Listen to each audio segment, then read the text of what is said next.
Dankie.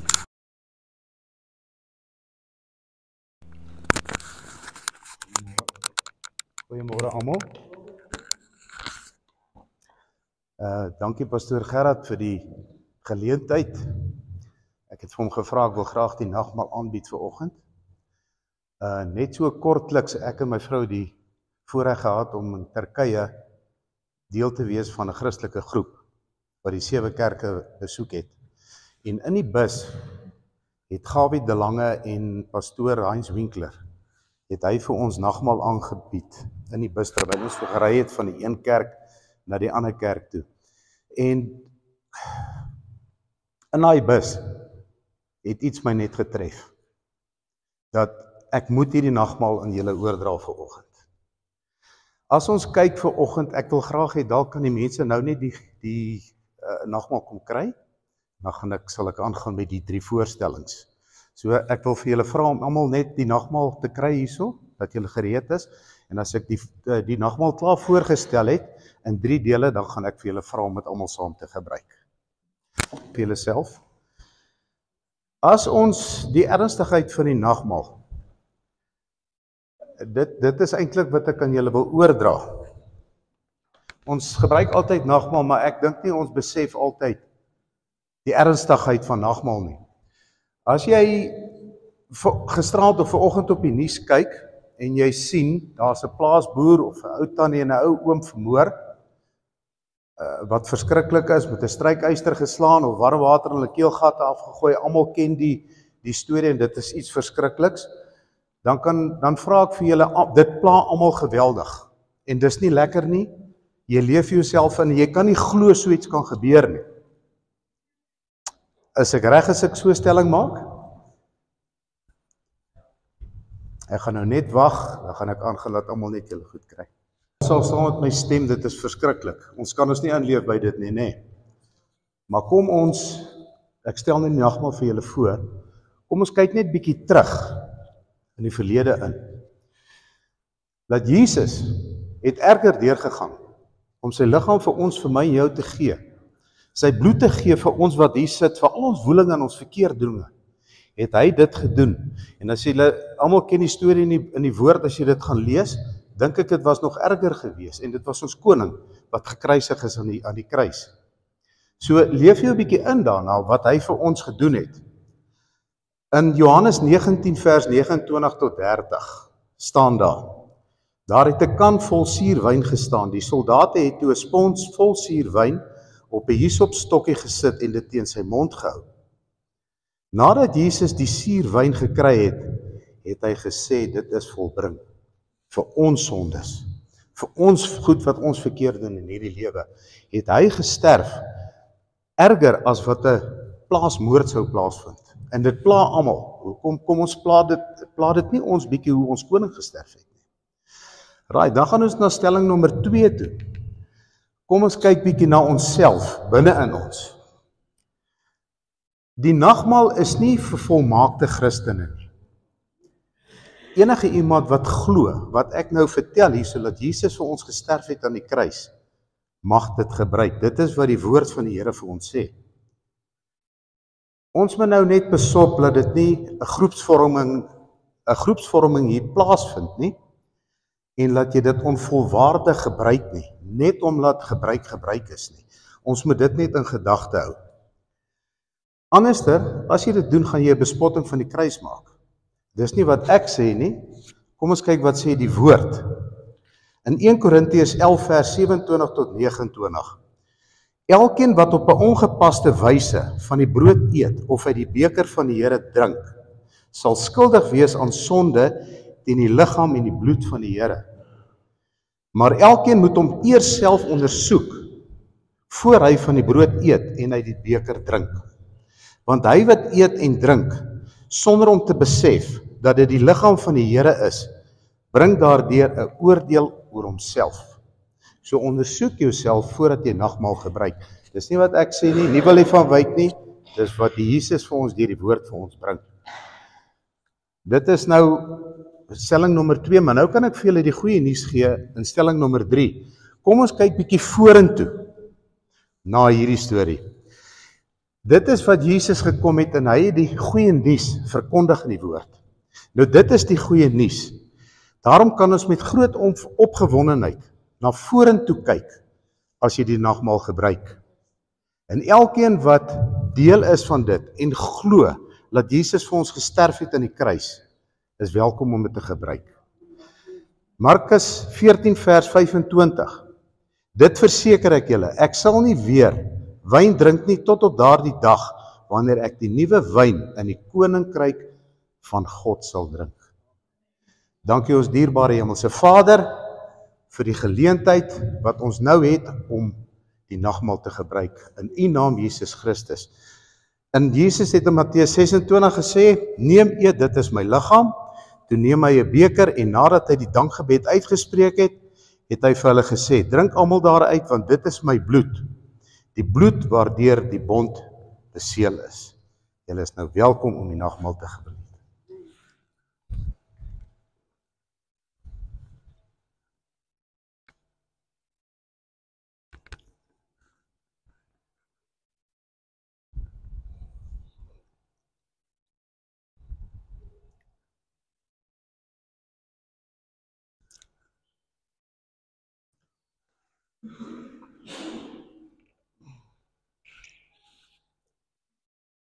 Dankie.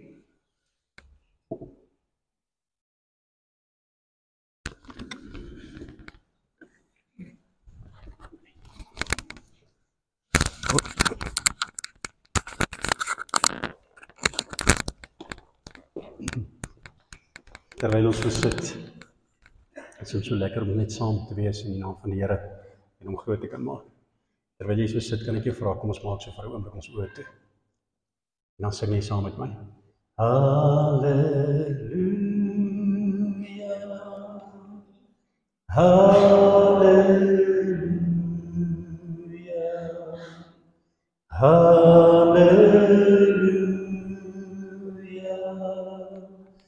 halleluja, halleluja,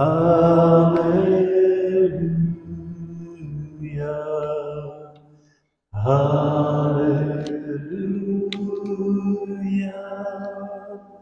halleluja.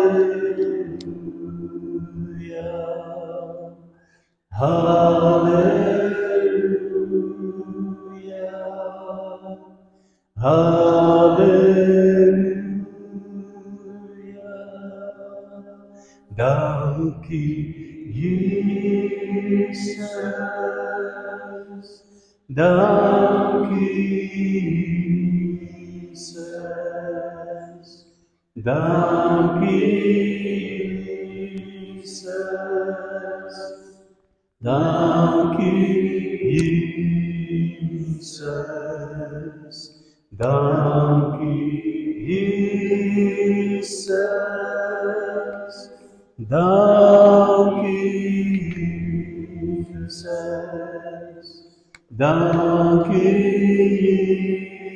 Jesus, dankie Jesus.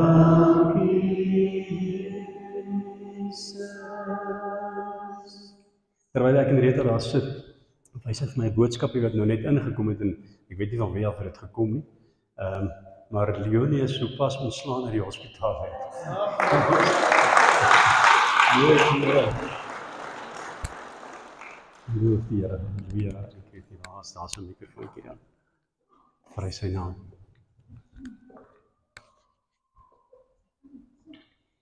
As dit was 'n boodskap van Dr. Erik self. Hy het gesê sy kan huis toe gaan, maar ons moet asseblief vra as daar iemand is wat 'n suurstofmasjien het. Ja. Wat beskikbaar kan stel, mag hulle huis toe gaan. Loof die Here. Ek weet nie van julle nie, maar ander jaar, ek kan so 'n klein bietjie sagter sit oor, dankie man. Die ander jaar is ons op pad terug van Durban af. Ons het so 'n bietjie vakansie gaan hou met vriende, eintlik meer 'n naweek breek.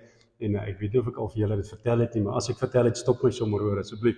Ek wil nie julle tyd mors nie, maar dan het ons daar by Winkelspruit kom. Ag nie Winkelspruit nie, hier by Ultra City daar by Mooi Rivier. Ons daar kom en ons klim in die karre, toe wil my vriend, ou Kansius, toe wil sy kar nie aan die gang kom nie. Hy wil nie start nie. Hy swing net die hele tyd. En ek sê vir hom, kom ons bid vir hierdie kar. En nou Kansius kyk vir my so in my oë en hy maak die bonnet oop en ek lê my hand op hierdie ding en op daai ding en ek bid dat die Here daai kar sal aanraak want ons weet nie wat is fout nie, ons is nog ver om te ry. En ek sê vir vrou Kansius toe ons klaar gebid het, ek sê knyp sy stert. Draai daai sleuteltjie en toe hy daai sleuteltjie draai, toe begin die kar te start. Man, ek sê vir julle, ek het op baie Ultracity rondgeloop om te soek vir nog 'n kar wat gebreek is. Dat ons kan bid vir die loof die naam van die Here. Sit met jou hand so op jou hart asseblief. Baie dankie dat julle hier is vanoggend. Ek waardeer julle regtig waar uit my hart uit. En die Here ken ons harte. Ons is Jenny en lief vir julle en ons bid vir julle. Maar daar's iemand wat ek meer liefhet as vir julle. Daar's iemand wat ek meer liefhet selfs as my vrou. En dit is Jesus. So kan ons vanmôre net 'n hand opsteek sê welkom Jesus. Welkom in ons midde. Here, ons het nie gekom om vir 'n prediker te luister nie. Here, ons het gekom om deur U aangeraak te word. En terwyl ons almal hier so lekker sit, Here, in 'n ontspanne atmosfeer in 'n vry land waar ons die woord van die Here nog vry kan hoor en ook vry kan lees, dank ek U, Here, dat U hier teenwoordig is. Want Here, ek glo nogal die Bybel. En die Bybel sê vir ons in Matteus 18, sê hy, waar 2 of meer in my naam vergader, daar is ek in hulle midde teenwoordig. En ek dank U, Here, dat U hier teenwoordig is om elke behoefte van die harte aan te spreek. Here, om elke mens vanoggend te verkoop na gees, siel en liggaam. En ons gee U al die eer daarvoor. Vader, ek wil nie nalat om vanoggend in die openbaar vir U dankie te sê vir wat U vir Leonie gedoen het. Here, dankie dat U haar opgerig het uit daai bed uit. Vrydagoggend toe ek daar is, het ek regtig waar gedink ons gaan vir haar begrawe. En ek sê dit met respek. Here, en ek dank U dat U 'n wonderwerk gedoen het. Dit sê vir my, Here, U antwoord nog gebed. En ons sê vir U dankie daarvoor en help ons as 'n gemeente, Here, dat ons nooit sal ophou bid nie. Dat ons sal aanhou bid, want ons weet die antwoord lê by U. Here, en wanneer ons bid, skimp ons nie. Ons vra volgens U wil en Here, U doen volgens U wil vir ons. En ons sê vir U dankie daarvoor in Jesus se naam. Amen, amen. Baie dankie. Nou stamp jy ou langs jou en sê vir hom nog so 'n uurtjie sit. Dan is ons klaar, hoor. Amen, baie dankie Willie, dit was fantasties geweest, ek het regtig waar baie geniet, en ek dink Willie kan dit maar meer male doen, nee, dink julle nie so nie, nee. Hy het dit baie goed gedoen, dankie Willie, ons het dit geniet. Nou ek wil vanoggend begin deur jou kennis te toets. Ek gaan gesels vanoggend so 'n bietjie verder oor die wapens van ons stryd, en ek sê altyd, en ek sê dit vir myself ook, dat ek dink ons lees baie keer die Bybel te vinnig.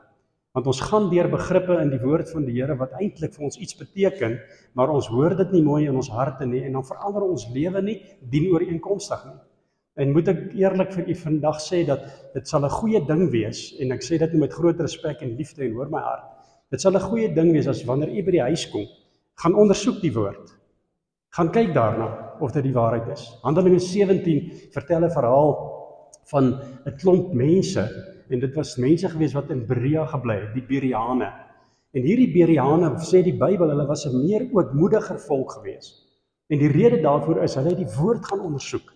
Hulle die woord het hulle, kan ek maar sê, uit mekaar uitgetrek, sodat hulle dit kon assimileer en binne in hulle opneem, sodat hulle lewens verander kan word. So ek gaan vanoggend met jou gesels oor die wapens van ons stryd. En dan gaan ek 2 teksies gebruik in 2 Korintiërs 10 en ook in Efesiërs 6. Gaan ons so 'n bietjie stil staan by dit, om net te sien wat sê die Bybel vir ons vanoggend. Maar voor dit wil ek gou jou kennis toets, en as julle almal mooi vir my sal kyk, en hierdie, as julle mooi kyk, sal julle sien ek het 2 breinoë, wat die Here vir my gegee het, hoor, so kyk bietjie mooi in my breinoë, is julle reg nie? Man, ek is maar vreeslik lief vir julle, hoor. Dankie dat julle hier is, hoor, dankie julle ouens, hoor. En die mooie ding is nou maar net om vir my ook te sê, julle is lief vir my, asseblief. Dankie man. Daar sê. Nou ek wil jou vra vanoggend, wat word 'n groepering van diere genoem? Wil jy net vir my nog so 'n bietjie terugtrek nie asseblief man? Want ek gaan nou begin skreeu en dan daar's hy, dankie, kan jy my almal hoor? Daar's hy, dankie man. Wat word 'n groepering van diere genoem in die vorm van visse? As 'n klomp visse saam swem, wat word genoem? 'n Skool van visse, nee. Ek kan sien hier's 'n paar van julle ouens wat baie slim is, want julle is lief vir vis. En visse swem ons in skole, nee. So jy is baie slim, jy is lief vir vis. Wat word 'n groep of 'n trop of weet nie wat nie, 'n groepering van bye en voëls genoem? 'n Swerm, nee, 'n swerm, alright. Wat word 'n trop of 'n groep wolwe genoem wat saam hardloop? 'n pack, nee. En in Engels of in Afrikaans? In Afrikaans? 'n wolwepak, nee. Alright. Nou hier is enetjie wat ek vreemd gevind het. Ek het hom nou nie onthou nie. Ek het nie geweet nie. Miskien het ek dit dalk iewers gelees. Maar wat word 'n tribe of lions genoem? In Afrikaans, né? Wat word 'n klomp leeu's wat saam hardloop? Wat word hulle genoem? 'n Trop leeu's. Wat word dit? Amper sê ek leeuwe. Leeu's. Wat word 'n klomp leeu's saam genoem? Het jy geweet dat daar word gedui op 'n trots van leeu's? 'n Trots leeu's. Kan jy dit glo, nie? 'n Trots, 'n pride of lions. 'n Trots leeu's, nie? Nou hierdie volgende gaan miskien ook so 'n bietjie moeiliker wees. Nou ek het die voorreg, ek het dit gaan lees, so ek het die antwoorde hierso, nie? Julle het nie voorberei op dit nie, ek neem julle nou nie kwaadlik nie, maar wat word 'n groep ganse saam genoem? 'n Gaggle. 'n Gaggle, ja, jy's reg nie. En wie van julle kan dink wat is die Afrikaans vir dit? 'n Trop ganse is 'n gaggle of geese, maar in Afrikaans? In Afrikaans? Nou ek kyk hier so op my notaatjies want ek kan dit nie onthou nie. In Afrikaans sê dit 'n snaterganse. 'n Snaterganse. Dit is snaaks, nie? Nou hier's 'n enetjie wat ek nou nogal oor my oë getrek het. Wat word 'n klomp kraaie saam genoem? 'n Trop of 'n groep of 'n kraaie saam. Is julle reg vir dit? Weet julle? Dit word genoem 'n murder of crows. Kan julle dit glo, nie? 'n Murder of crows. Moordenaar kraaie. Kan jy dit glo, nie? Alright, dan my laaste enetjie, en dit het ek ook nogals vreemd gevind. Wat word 'n klomp renosters saam genoem? 'n Klomp renosters word saam genoem 'n crash of rhinoceros. 'n Ongeluk renosters. En kraaie saam is 'n klomp moordenaars saam, nee. 'n Klomp moordenaars kraaie. Nou ek weet nie van jou nie, my broer en suster, maar ek kyk hier na die renosters en ek wil sê dat die renosters word genoem 'n crash of 'n ongeluk renosters of van renosters, seker maar met 'n goeie rede, want ek lees dit op en hulle sê dat 'n renoster, alhoewel hy so groot is, kan hy 'n spoed van 45 km/h haal. So toe ek jonger was, sou ek vir hom kon weghardloop, maar nou nie meer.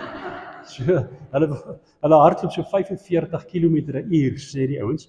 Maar die nadeel van die renoster, en ek dink dis hoekom hy genoem word 'n crash of rhinoceros. Hy kan skaars 3 meter voor hom sien. En as hulle eers hardloop, dan saai hulle verwoesting en dit is net 'n ongeluk waar hulle ook al gaan.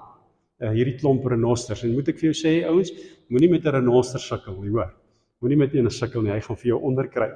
Maar nou wil ek dit vir jou sê, nou sê ek dit met verskriklike groot liefde, julle ouens, en asseblief hoor my hart nou, hoor. Maar ek dink, ek ken 'n paar menslike kraaie en ek ken 'n paar menslike renosters. Maar nou nie so vir my kyk nie, nee. Onthou dat 'n klomp kraaie saam word 'n murder of crows genoem. Julle het al gehoor? Nou as ek weet nie van jou nie, maar het jy al gehoor, hoe kan 'n groepie mense, wanneer hulle van iemand anders praat, sy karakter vermoor? Is dit nie so nie? Sy karakter vermoor, want hulle gaan vir hom so diskrediteer, en hulle kan vir hom so praat, en ek bid vandag, dat dit nie so sal wees in hierdie gemeente nie. Dat ons nie mense se karakter sal vermoor, deur wat ons agteraf van hulle sê nie, maar dat ons net goed sal praat, en miskien dalk moet jy in jou huis ietsie implementeer, wat ek en Rita op 'n stadium geïmplementeer het, dat elke keer as jy sleg praat of lelik praat van iemand, dan beboet sy my, of ek beboet vir haar, en dan moet ons 'n geldjie ingooi binne in 'n groot ou spaarvarkie, en nou ek sal nie sê wat het ons met al die geld gedoen nie, ons was so vir 'n 2 dae badplaas toe, op 'n stadium baie lank terug, want ons het mekaar beboet. So ek wil jou vra vanoggend, my broer en suster, sit 'n wag voor jou mond, as jy van ander mense praat. Moenie lelik van hulle praat nie, moenie sleg van hulle praat nie, want weet jy, voordat daai ou jou vriend of jou broer of jou man of jou vrou of jou suster is hy 'n kind van die Here. En as ons van hom sleg praat, dan praat ons eintlik van die Here sleg. So moenie jouself kategoriseer onder 'n klomp kraaie nie, want jy's nie 'n kraai nie, jy's beter as dit. Dan ook is daar 'n klomp mense wat ek herken wat soos renosters is. Renosters in die sin dat hulle is kortsigtig. Hulle kan net nie voor hulle sien. Hulle kan nie diep aan die ander kant dit sien wat die omstandighede vir hulle beteken of gee nie. 'n Klomp renosters, en ook party mense maak soos renosters, hulle saai verwoesting waar hulle ook al hardloop. Hulle maak seer, hulle storm mense, hulle maak seer, hulle loop oor mense. En weer wil ek vanoggend vir u sê, en dan mag ek nou maar my baadjie aantrek, as die pastoor van hierdie gemeente, kom ons wees nie so nie. Kom ons loop nie oor mense nie. Iewers op 'n stadium het ek agtergekom dat daar sulke eienskappe by my, en moes ek verander het, want ek wil nie net oor mense loop nie. Want mense is God se kroon van sy skepping. En ons moenie net sommer oor mense loop nie. So daar is hy. Dit is dan nou die klomp groepering van diere bymekaar. Blaai asseblief saam met my na 2 Korintiërs 10 toe. En ek gaan vir jou lees vers 3 en vers 4. En dan gaan ons net so 'n bietjie verder lees. En as jy sommer met die een vinger kan daar vashou en dan blaai na Efesiërs 6 toe. En ek gaan lees vanaf vers 10 tot en met vers 18. Gaan ons dan daarna kyk hoor. 2 Korintiërs 10 vers 3 en 4. Hoor wat sê hy? 2 Korintiërs 10 vers 3 en 4. Hy sê, want alhoewel ons in die vlees wandel, voer ons nie die stryd volgens die vlees nie. En dan sê vers 4 van ons so baie mooi, want die wapens van ons stryd, en hoor nou mooi wat sê hy, die wapens van ons stryd, is nie vleeslik nie, maar dis kragtig deur God, om vestings neer te werp. So kan jy sien wat is die doel van hierdie wapens wat die Here vir ons gee. Die doel van die wapens is om hierdie vestings wat opgerig word, hierdie strongholds wat opgerig word hier in ons harte, om dit te kan oor dit loop en dit dan nou wen.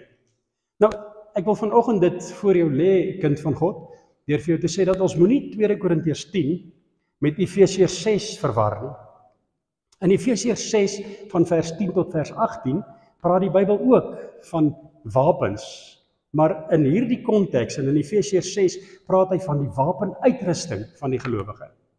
En ons moenie die wapens en die wapenuitrusting van die gelowige met mekaar verwar nie, want ek dink te veel fokus ons op die wapenuitrusting, en die wapenuitrusting is daar spesifiek om jou te beskerm, dis daar spesifiek om jou te versterk, dis daar spesifiek om jou rigting te gee, en as ek dit vinnig kan noem, die Bybel praat van die beld van die waarheid in Efesiërs 6, hy praat van die borswapen van geregtigheid, hy praat van die skild van die geloof en die swaard van die gees, en die skoene aan ons voete vir die bereidheid om die evangelie te verkondig. Daai is kledingstukke wat ons aantrek om ons harte te beskerm, sodat die ou vyand nie 'n vatplek kry in ons lewe nie. En nou moet ek daarom dit vir u baie duidelik stel vanoggend, dat die wapenrusting is nie iets wat jy aantrek en uittrek nie. Dis nie iets wat jy môreoggend as jy opstaan, die eerste gebed wat jy bid, gaan jy na die Here toe en sê, Here, ek trek die volle wapenrusting aan nie. Nee. Want as jy vanaand, as jy gaan slaap, die volle wapenrusting uittrek, dan is jy 'n groot teken vir die ou duiwel, want dit beteken of impliseer dat jy gaan slaap sonder hierdie wapenuitrusting. En moet ons hierdie wapenrusting moet ons aantrek sodat ons dit weerstand kan bied. En dit is waarvoor die wapenuitrusting daar is. Daar is net een ding wat ons die ou duiwel kan bied, of eintlik moet bied, en dit is om hom te weerstaan. Al wat ons hom bied, is om weerstand te bied teen die duiwel. En my broer en suster, kom ek sê vandag vir u, dat ek dink dat in baie gevalle waar mense, en nou sê ek dit baie versigtig, waar mense in versoeking val, is omdat hulle nie weerstand gebied het nie. Kan ek so vinnig net vlugtig vir u vra of dieselfde met u gebeur het as met my? Hoeveel keer het dit nie al met my gebeur wanneer die ou duiwel kom en hy challenge my, hy versoek my, hy kom hier by my en hy vra vir my die vraag, en ek kan mos dit hoor hier binne in my hart, en my gedagtes, vra hy vir my, hoe seker is jy dat jy 'n kind van die Here is? Nou dis daai oomblik wat ek die borswapen van geregtigheid gaan aanwend, om vir hom te sê, ek is seker daarvan, want die teksvers in Johannes 1 vers 12 sê, dat almal wat Jesus aangeneem het as hulle saligmaker, aan hulle het hy die mag gegee om kinders van God genoem te word. So wanneer die duiwel by my kom en ek het 'n fout gemaak, en ek dink nie ek is alleenig nie, want kom ek sê vandag vir my broer en suster, ons is nie perfek nie. As een van julle hier sit vanoggend wat sê jy het nog nooit gegly nie, dan wil ek graag by jou kom leer. Ek wil graag by jou kom hoor, maar partykeer gly ons en ons val partykeer verloor ons dit. En dit is daai oomblikke, daai geleenthede, wanneer die ou duiwel by ons kom en vir jou sê, maar as jy dan 'n kind van die Here is, hoe kan jy sê jy's 'n kind van die Here as jy sulke dinge doen? Dis daai oomblik wat ek sê, Here, dankie vir die borswapen van geregtigheid, want wanneer ek na God toe gaan ek nie na God toe op grond van my meriete nie. En ouens, ons sal maar beklaanswaardig wees as ons met ons meriete na die Here toe gaan. Nee.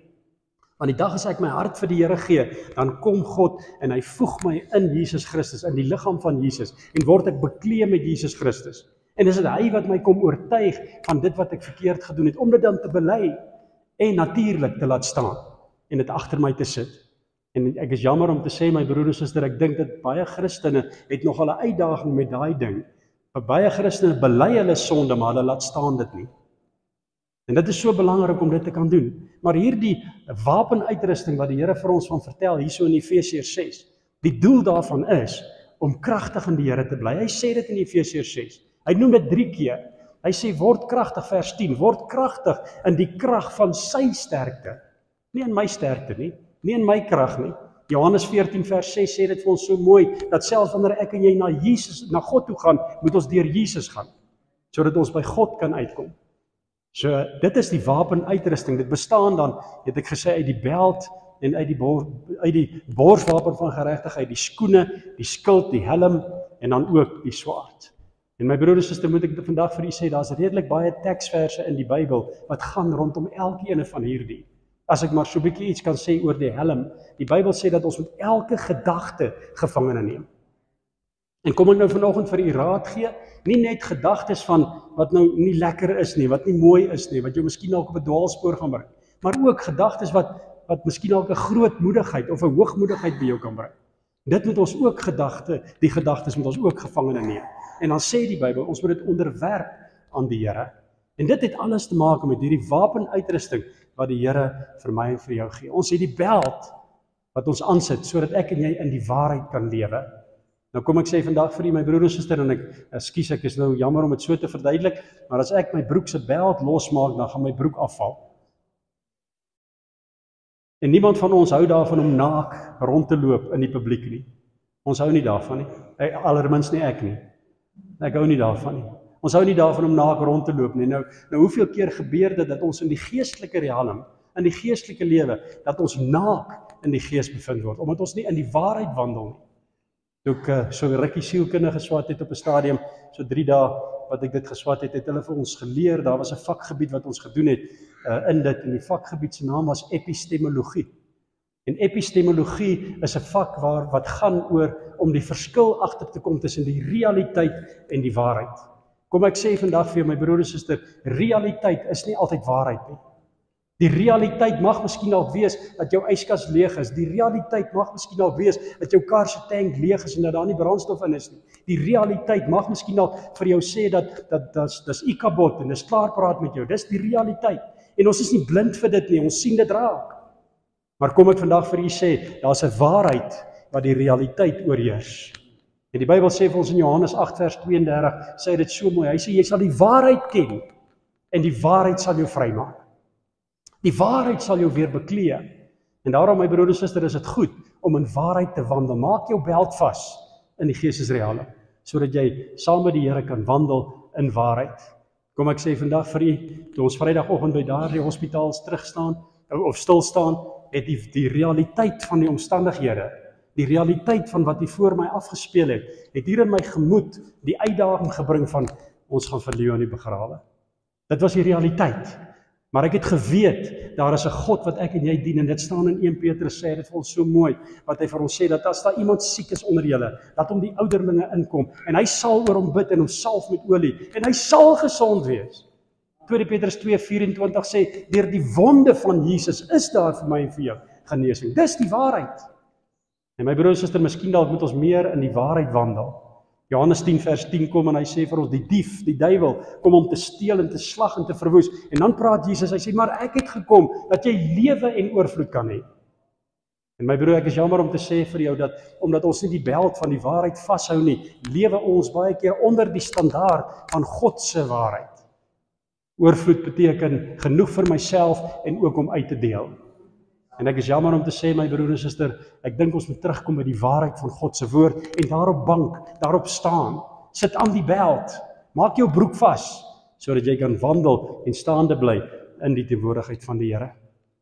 So daar's 6 kledingstukke om 4 aanslae dan te weerstaan. En die aanslae wat teen ons kom, en ek wens so ek het tyd gehad om hierdie 4 hiërargieë met jou te kan deel uit die Griekse teks uit en presies wat dit beteken.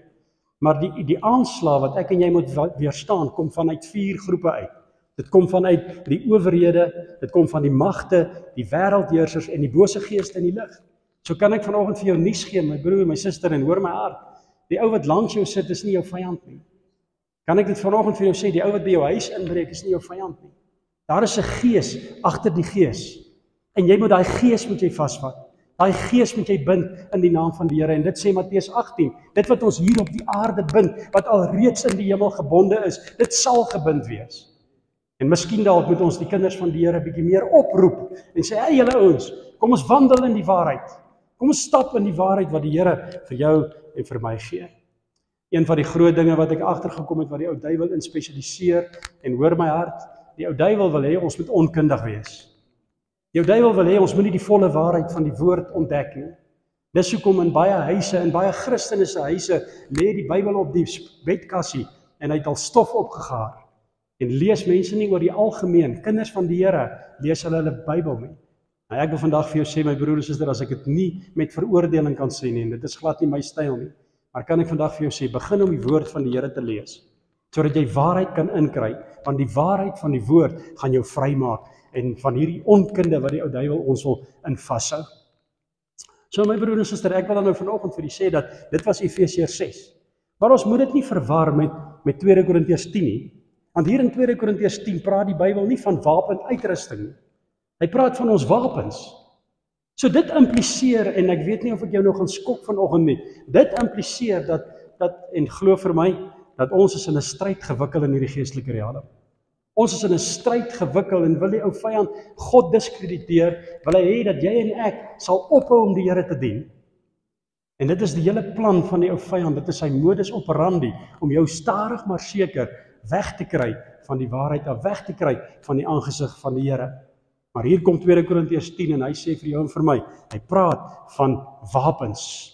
Wapens waarmee ek en jy die vyand nie moet weerstaan nie, maar waarmee ons die vyand moet veg. Ons moet hom teestaan.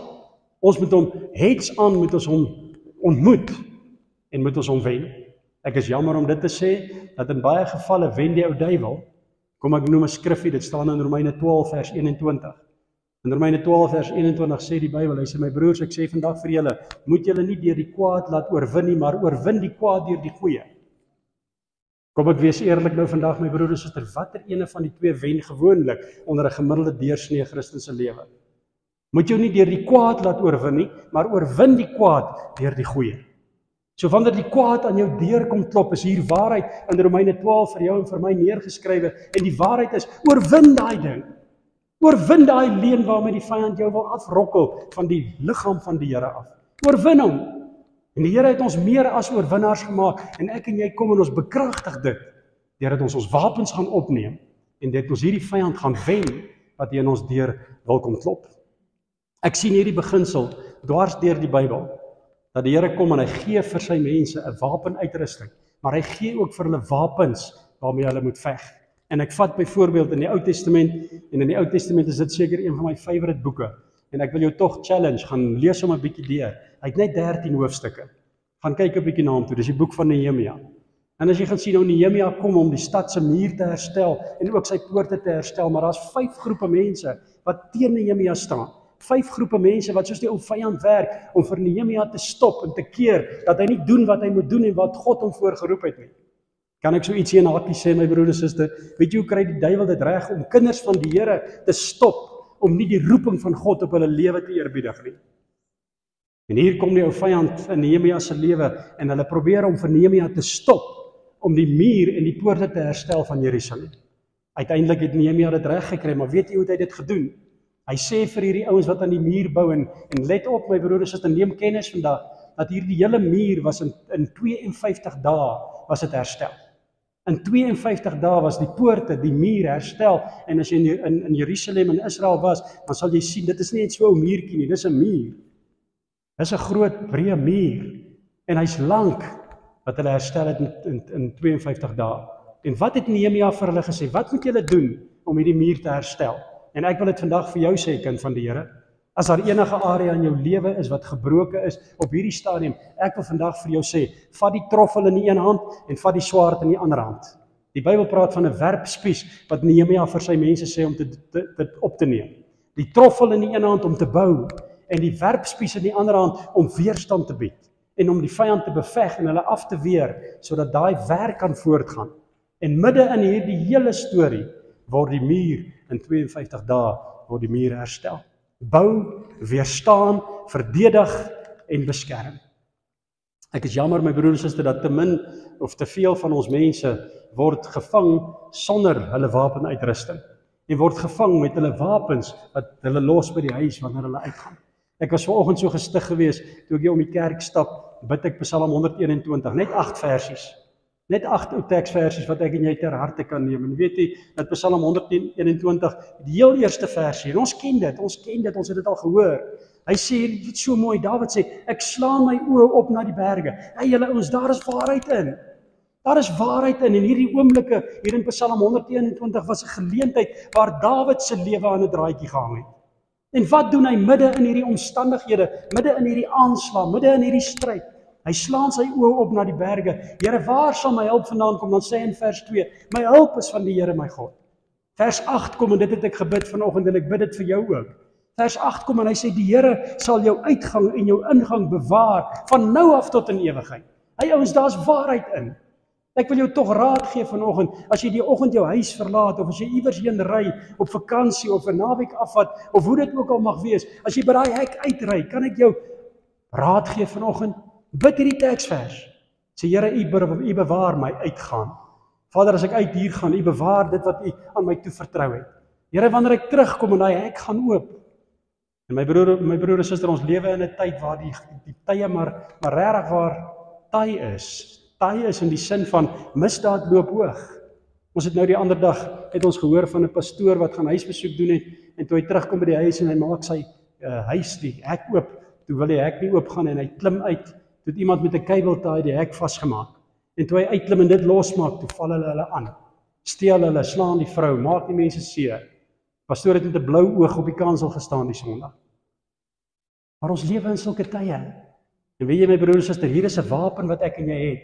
En die wapen is die naam van die Here. Die naam van die Here wat ons wel kan gebruik. In 2 Korintiërs 10 vers 4 sê die Bybel vir ons, wat is die doel van hierdie wapens? Die doel van hierdie wapens in vers 4 sê, want die wapens van ons stryd is nie vleeslik nie. Ouens, kan ek jou tyd mors vandag deur vir jou net weer te bevestig en vir jou te sê, hey julle ouens, ons wapens wat ons het is nie vleeslik nie. Ek hoor baie jong manne sal sê, as jou duiwel nou hier voor my staan, dan gee ek hom 'n bloedneus. Nee, jy sal nie kan nie. Jy sal nie kan nie. Hy het baie meer ondervinding as jy. Hy het baie meer ervaring as jy. Hy's baie sterker as jy, glo dit of jy nou wil of nie. Maar hier kom die Bybel en hy sê dat die wapens van ons stryd is nie vleeslik nie, maar hier's die positiewe, maar kragtig deur God. En dan sê hy om vestings neer te werp. En die woordjie vir vesting daar is 'n woord wat impliseer goed wat ek hier in my hart bære en in my hart toemaak. Ek dink die slim ouens noem dit, jy bou 'n aura hier om jou hart. En niemand laat jy weer toe verby daardie punt nie. Selfs nie die Here nie. En nou kom die Bybel en hy sê, ek gee vir jou wapens, my kind, sodat jy hierdie vestings wat jy om jou eie hart gebou het, as gevolg van omstandighede, as gevolg van seer kry, as gevolg van goed wat jy miskien dalk by geleentheid nie verstaan het nie, sodat jy met hierdie wapens, hierdie vestings kan afbreek. En kom ek vandag vir u sê, ek dink as ons as kinders van die Here hierdie geheim in ons harte kan bære en dit leer en dit doen, dan gaan baie minder kinders van die Here by beraders uitkom. En asseblief verstaan my mooi, ek is nie teen beraders nie. Ek is vir dit, ons doen selfberading, ons help self mense, en is dit vir my lekker om dit te kan doen. Maar as ons harte kan bewaar en hierdie vestings afbreek, kan ek 'n vesting vir u noem, my broer en suster, wat hier in my gemoed was, wat ek moes afbreek, en julle mag nie vir my lag nie, sal julle nie lag nie, nee. Toe ek 'n kind was, toe ek klein was, in skool was ek verskriklik oorgewig geweest. Ek het in matriek het ek 240 pond geweeg. En dan het die ouetjies gekom by die skool, het ons daai peloton klere, daai weermag klere wat ons in die skole gehad het, onthou julle dit, die drill peloton en die orkes en al daai, dan gee hulle vir my 'n broek size te klein vir my. Joh, my oë peel uit amper soos ek die broek moet vasmaak. My broek druk vir my verskriklik en dan lag hulle vir my. Dan weet jy my broer en suster, julle mag nou lag, maar weet jy, daai goed steek nogal vas. Daai goed steek nogal vas. Waar mense, kinders, vir jou lag en jou bespotting maak, dit steek vas. En weet jy wat word hierdie vassteek? Hierdie vassteek word 'n vesting. Toe ek in matriek is, het ek nie baie goed gedoen in wiskunde nie. En toe gaan ek Technikon toe, en toe ek Technikon is en ek swat daar, toe kry ek 'n onderskeiding in wiskunde. Weet jy hoekom? Op skool was daar 'n onderwyser wat my afgekraak het. Hy het 'n vesting in my hart opgerig. En hier in my hart het ek geglo, ek kan nie wiskunde doen nie. En toe ek op Technikon kom, toe is daar 'n ou wat in my belangstel. Toe vir my sê, man, ek weet jy kan. En hy bemoedig my, en hy kanselleer die realiteit met 'n waarheid, deur die wapen van die Here te gebruik. So dis nou maar net sommer vinnig om te noem, en ek is seker daarvan, jy het ook 'n storie om te vertel wat dit aanbetref. So die skanse, my broer en suster, is goed wat hier in ons gedagtes opgehef kan word, in ons denke. Kan ek jou vra vandag, my broer en suster, moenie net jou hart vir die Here gee nie. Gee ook jou denke vir hom. Moenie net jou gees vir hom gee nie. Gee ook jou siel vir hom. En jou siel bestaan uit jou wil en jou intellek en jou emosie. So gee jou sielsmens, jou sieldimensie, gee jou wil, gee jou intellek, gee jou emosies vir die Here. En dan natuurlik ook jou liggaam. Alles wat in jou is, gee dit vir die Here. Want die realiteit gaan jou aan daardie kam skeer, onder daardie standaard stel. Maar die waarheid gaan jou vrymaak.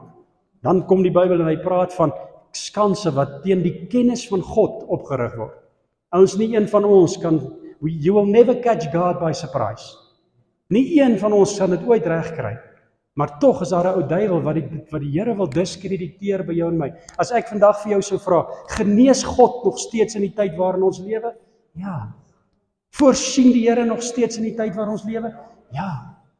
Die ander dag het ek so lekker gelag toe iemand vir my gesê het, kinders van die Here lieg nie oor die algemeen nie, maar net as hulle sing. En wanneer hulle sing, dan sê hulle, I surrender all, maar hulle surrender nie regtig nie. Hulle gee nie regtig nie. Almal het nou vanoggend gesê dat God genees. Kan ek jou vra vanoggend, glo jy dit regtig? Glo jy dit regtig? Ek glo dit met my hele hart. En ek het nou al vir 'n paar ouens gebid wat gesterf het, maar weet jy wat? Die genesing is nie in my hand nie. Wat ek moet doen is ek moet bid. God doen die genesing. En ek dink dit is waar ons verward raak, deurdat ons hierdie skans in ons hart opgerig. Ag, die Here wil jou nie gebruik nie. Jy het nou vir iemand gebid of jy het iemand bemoedig en dit het skeef uitgedraai. Die Here wil jou nie gebruik nie. Nee, dis 'n leuen. En weet jy my broer en suster, miskien moet jy hierdie teksvers onthou. Dit staan in Johannes 8 vers 44. Johannes 8 vers 44 sê dat die duiwel is 'n mensemoordenaar. En hy vang die mens met sy leuns. Hy kom met sy jokstories, sy liegstories, en hy vang die mens en hy rig 'n vesting in hulle harte op, sodat hulle nie kan wandel in dit wat die Here vir ons gesê het nie. En dan die laaste area waarin vestings opgerig kan word, is ons gehoorsaamheid aan die Here. Ons moet gehoorsaam wees aan God. Want my broer en suster, soms laat ons nie toe dat die helm van verlossing saam met ons wapen die vyand weerstaan nie. Nou ek wil nou gesels oor wat sou hierdie wapens dan wees? Want ons het die wapenuitrusting, en ek challenge jou, my broer en suster Jenny, moenie net hoor wat ek sê nie. Gaan ondersoek dit, gaan kyk daarna. Gaan kyk na wat sê Efesiërs 6, so van vers 10 af. Gaan kyk daarna. Maar daar in Efesiërs 6 praat hy van jou wapenuitrusting wat jy het, goed wat jy aantrek, om jouself te beskerm, om jouself te kan toemaak, sodat jou vyand nie 'n kwesplek in jou lewe kry nie. Want ek het agtergekom, die ou duiwel, as hy eers 'n voet ingekry het, dan kom hy stadig maar seker subtiel om jou hele lewe oor te neem. Maar wat mag die wapens wees? Wat 2 Korintiërs 10 van praat. Die wapens van ons stryd is nie vleeslik nie. Dit is kragtig deur God om hierdie vestings neer te werk. So wat is hierdie wapens? Net in kort. So staan by jou langs en sê vir my, gaan nou klaarmaak, ampertjies. So ampertjies. My broer, my suster, nommer 1 wapen wat ons het, kan ek dit vanoggend voor jou deur lê, in jou hart drop. Nommer 1 wapen wat ons nodig het. Hoor vanoggend vir my, dat ek en jy moet besef dat ons in 'n stryd gewikkeld is. En hierdie stryd is nie deur mense hande nie. Hierdie stryd is nie 'n menslike stryd nie. Ons is in 'n stryd gewikkeld met die vyand wat jou siel begeer. Ons is in 'n stryd gewikkeld met 'n ou vyand wat nie wil hê dat jy moet hemel toe gaan nie. Ons is in 'n stryd gewikkeld met 'n ou duiwel wat nie wil hê dat jy moet die Here dien nie. En daarom sal hy jou met allerlei verskoning sal hy jou peper, sodat jy nie uitkom by dit wat God vir jou wil hê nie. En die waarheid is, die Here wil hê, ons moet uitkom by dit waarvoor hy ons geroep het. Ons is in 'n stryd gewikkeld, want daar is versoekinge op versoekinge, en daar is beproewinge op beproewinge. En ek wil nie vanoggend sê dat jy val in versoeking nie, want ek het nog nooit iemand gesien val in versoeking nie. Hy maak 'n besluit om in dit te val. Versoekinge kom nie net en vat jou oor nie, jy besluit. En om by daai besluit te kom die ou vyand en hy indoktrineer jou op 'n baie subtiele manier, totdat jy op 'n stadium kom in jou lewe waar jy dan val. Maar dit het begin by hierdie versoeking. En baie van ons wat hier sit, kan miskien dalk vanoggend nie besef dat ons in 'n stryd het. En glo vir my, daar is 'n hele klomp mensies wat sê, ag, daar's nie meer 'n duiwel nie.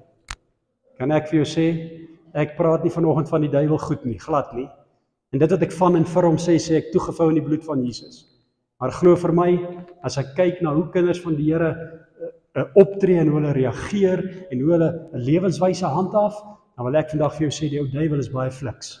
En hy's besig om die kinders van die Here te treiter en te versoek met allerhande goeders. En jou versoeking mag miskien dalk nie myne wees nie, maar besef vandag dat ons is in 'n stryd ingewikkel. Weet jy waar dit begin? Daar reg in die boek van Genesis met Adam en Eva. Adam en Eva was in hierdie stryd gewikkel. En as jy die Bybel gaan deurlees in die Ou Testament, daar's net 39 boeke. Jy kan dit lekker vinnig, binne in 3 maande is die Ou Testament deurgelees. Jy kan hom lekker vinnig deurlees. Maar dan kom jy agter dat een na die ander aanslag is daar op die kinders van die Here se lewe. In die Nuwe Testament lees ek in Matteus 4 en hoor wat sê die Bybel. Die Bybel sê dat Jesus is deur die Gees van God, is hy in die woestyn ingelei om versoek te word. Jesus. Nou kan ek vanoggend dit vir jou sê en ek waag om dit vir jou te sê, as Jesus blootgestel was aan versoekinge, hoeveel te meer nie ek en jy nie. Hebreërs 4 vers 15 kom en hy sê vir ons so mooi dat Jesus, en hoor hierdie teksvers, hy sê Jesus is in alle opsigte versoek, net soos ek en jy, maar sonder sonde. Sonder sonde. Hoekom sonder sonde?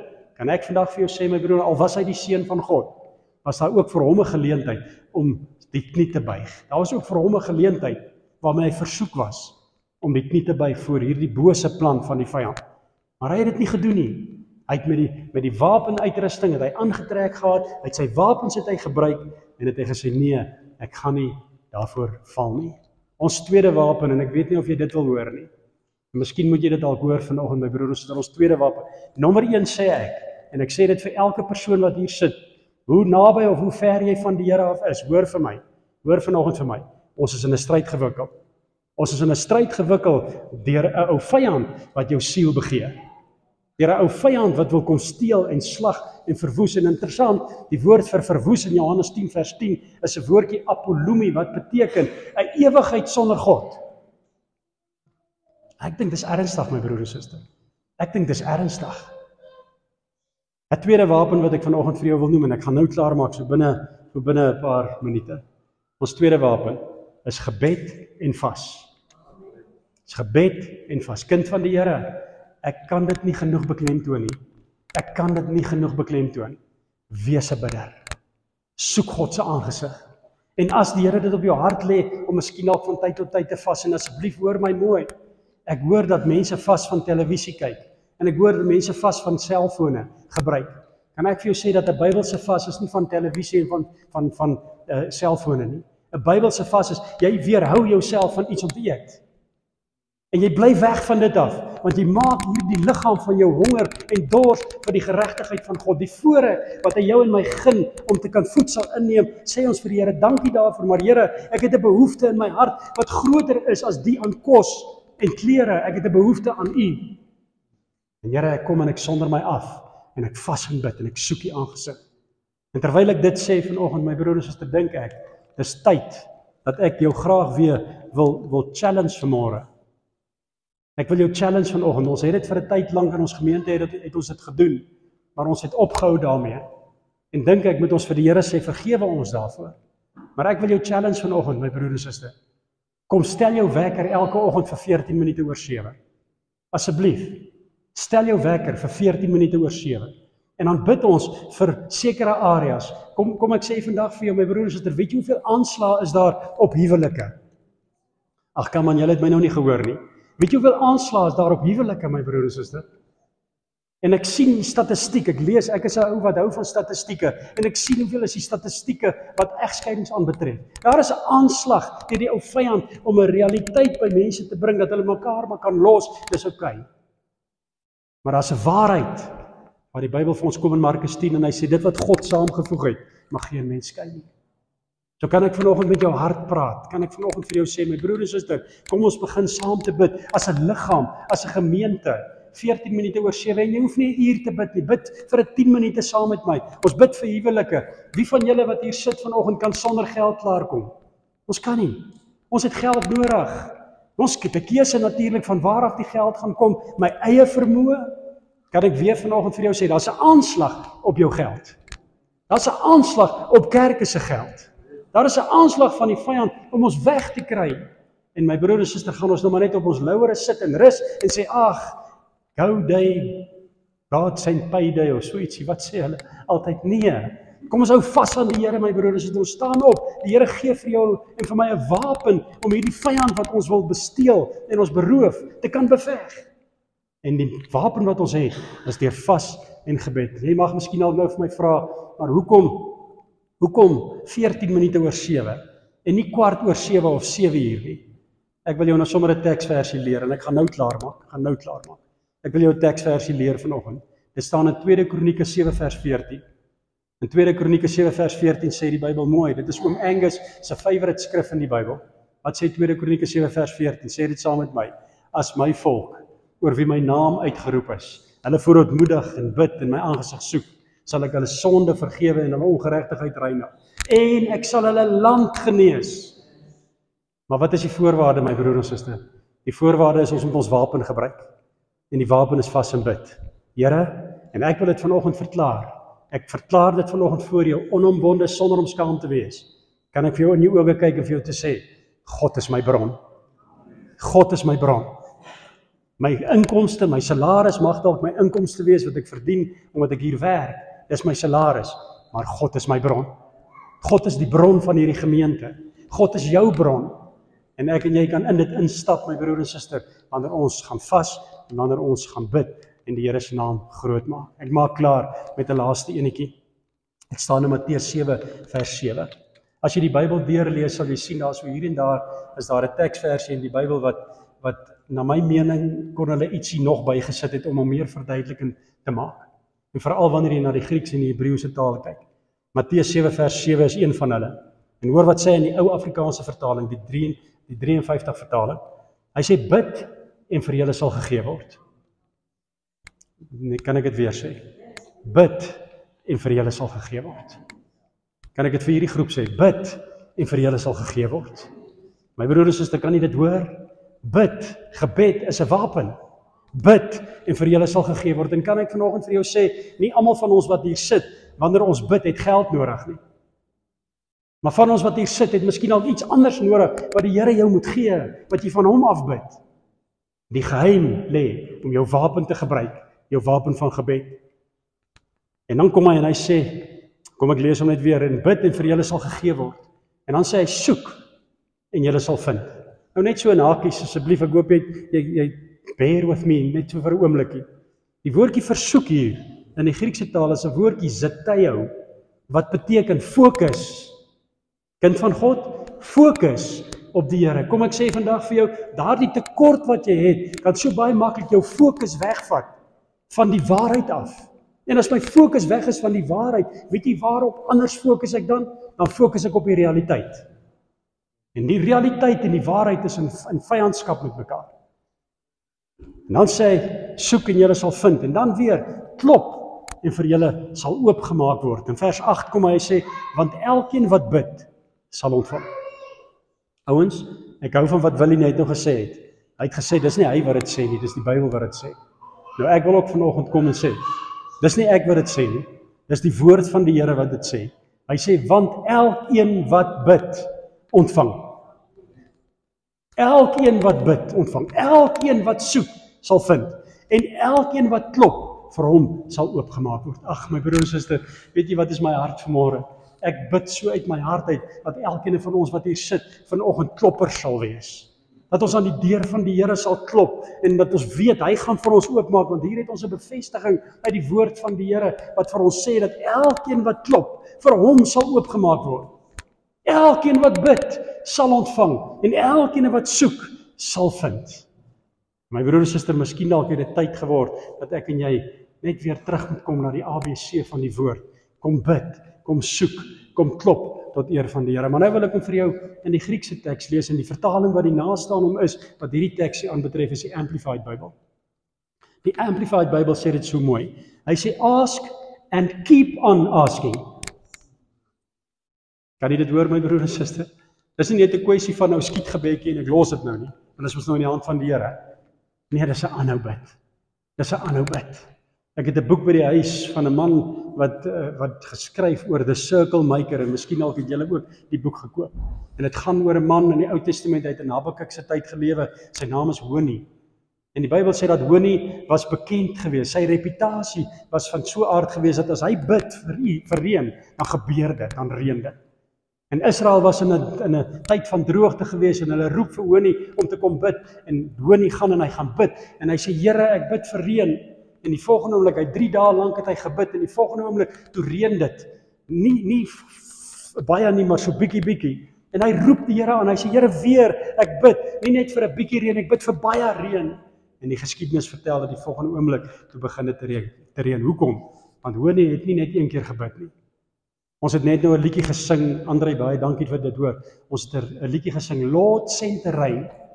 Weet jy wat, my broer en suster, hierdie reën kan miskien ook vir jou iets beteken, en vir my iets anders beteken. Maar in elkeen van ons se geestelike lewe het ons hierdie reën van die Gees nodig, en om dit te kry, my broer en suster, is daar net een ding wat ek en jy moet doen. Ask and keep on asking.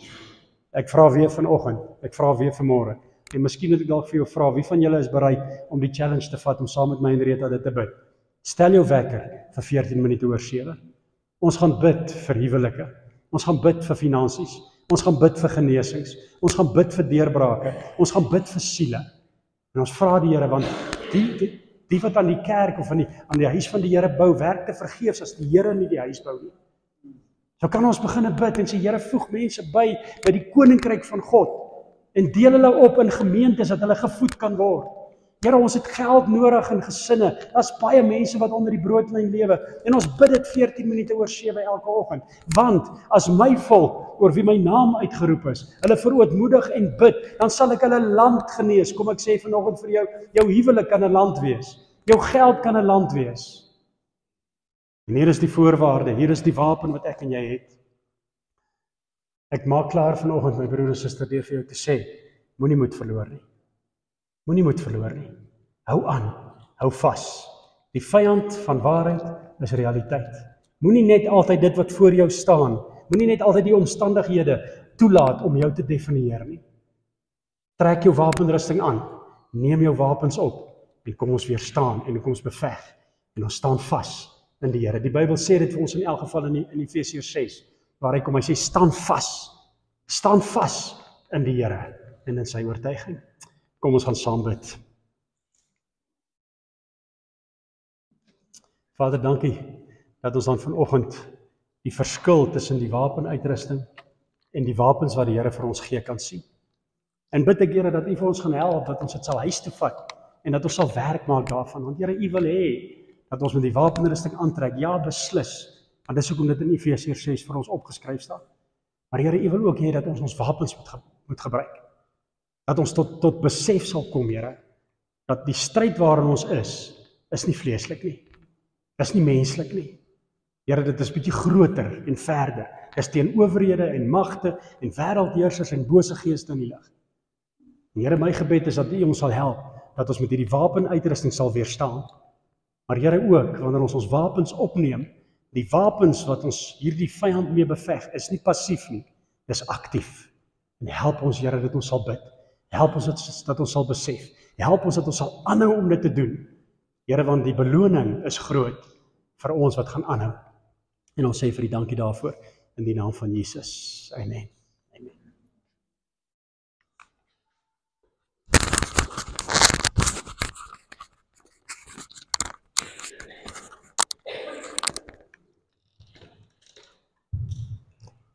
Dankie pastoor.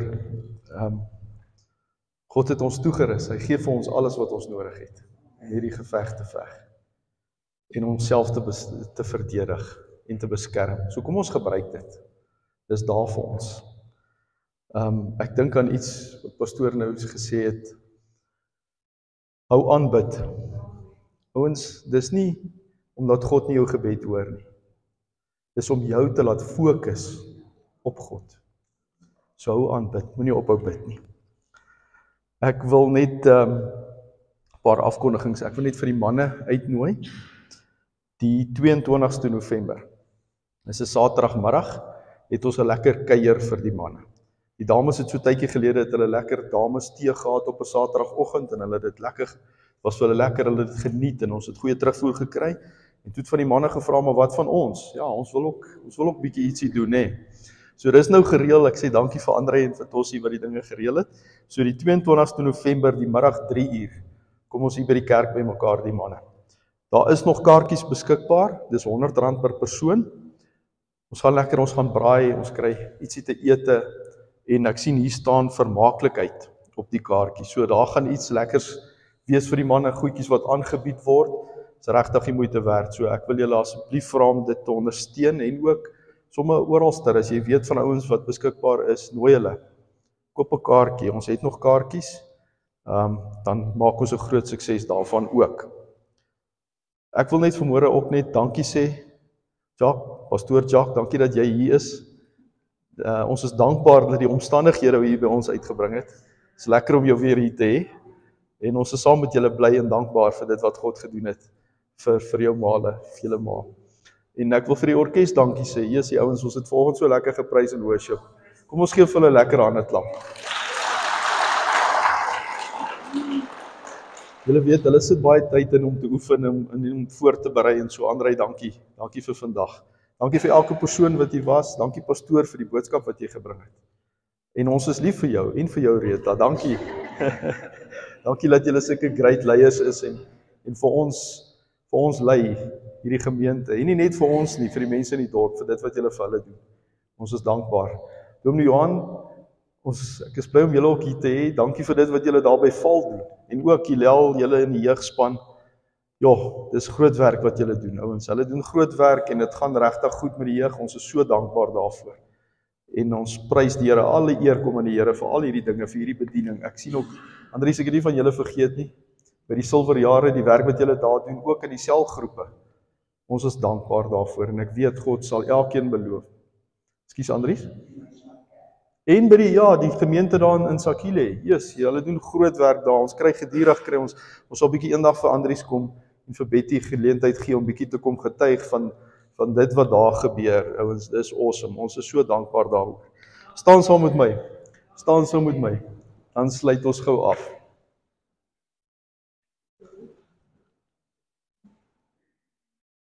Ons grote God en Hemelse Vader, Here, baie, baie dankie vir hierdie wonderlike dag, Here. Dankie dat U ons gebless het met hierdie boodskap, Here.